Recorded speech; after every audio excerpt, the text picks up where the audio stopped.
1 के दूसरे भाग व्याकरण में हम इन उपविषयों के बारे में पढ़ेंगे। व्याकरण, व्याकरण के भाग, व्याकरण की विशेषताएं, भाषा परिवार। व्याकरण। व्याकरण का अर्थ क्या है?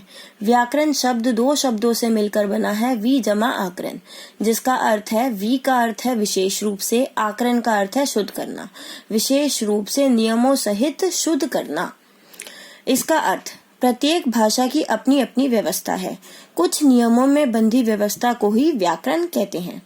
भाषा में स्थिरता, एक रूपता और शुद्धता लाने के लिए व्याकरण अति आवश्यक है। व्याकरण के ये नियम विभिन्न स्तरों, वर्ण, शब्द, पद, पदबंध, उपवाक्य और वाक्य पर आधारित है। व्याकरण। अतः हम व्याकरण से समझते हैं कि व्याकरण के बिना किसी भी भाषा का समुचित ज्ञान नहीं हो सकता।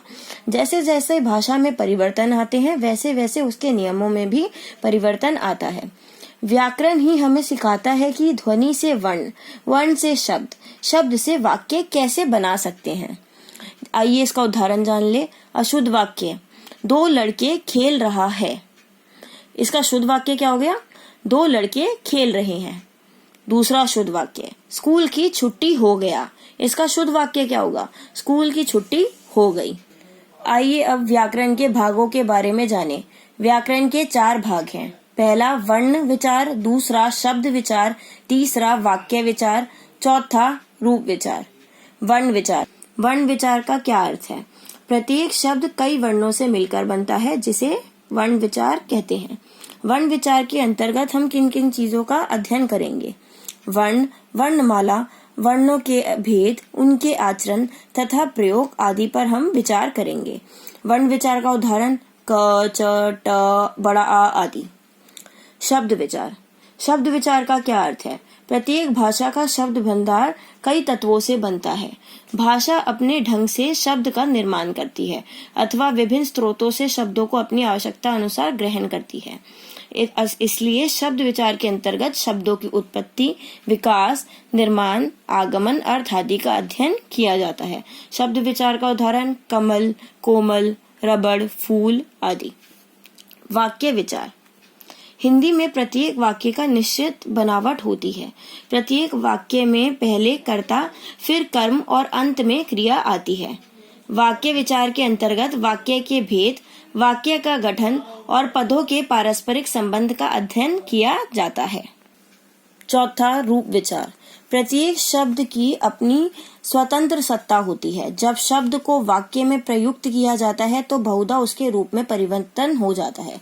हर एक शब्द का अलग अर्थ है बेटा, परंतु जब हम उस शब्द को वाक्य के अंदर प्रयोग करेंगे तो उसका अर्थ परिवर्तित हो जाता है। वाक्य में प्रयुक्त शब्दों को रूप या पद कहते हैं। रूप विचार के अंतर्गत शब्दों के रूप, परिवर्तन, रचना, भेद तथा उनके कार्यों का अध्ययन किया जाता है। आइए अब हम व्याकरण की विशेषताओं के बारे में जानें। मुख्य बातों का ज्ञान।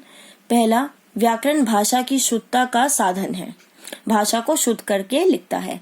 व्याकरण भाषा का अंग रक्षक तथा अनुशासक है, मतलब उसे डिसिप्लिन फॉर्म में भी लाता है। ठीक है, उसकी सुरक्षा भी करता है। व्याकरण वास्तव में शब्द अनुशासन ही है। व्याकरण भाषा के स्वरूप की सार्थक व्यवस्था करता है। गद्य साहित्य का आधार व्याकरण है।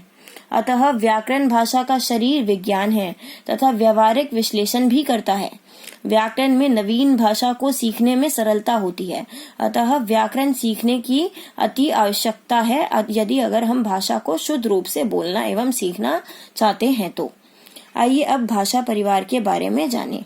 हर मानव समाज किसी न किसी प्रकार की भाषा का प्रयोग अवश्य करता है। इन भाषाओं को विद्वानों ने अलग अलग परिवारों में वर्गीकृत किया है। भारत यूरोपीय भाषा परिवार में हिंदी, उर्दू, कश्मीरी, सिंधी, गुजराती, मराठी, असमिया, बंगला और ओडिया भाषाएं आती हैं। दूसरा, तमिल, तेलुगु, कन्नड़ एवं मलयालम भाषाएं एक अन्य प्रकार के भाषा परिवार के अंतर्गत आती हैं, जिसे द्रविड़ भाषा परिवार कहा जाता है। यहाँ पर पहले पाठ का दूसरा भाग व्याकरण समाप्त होता है। धन्यवाद।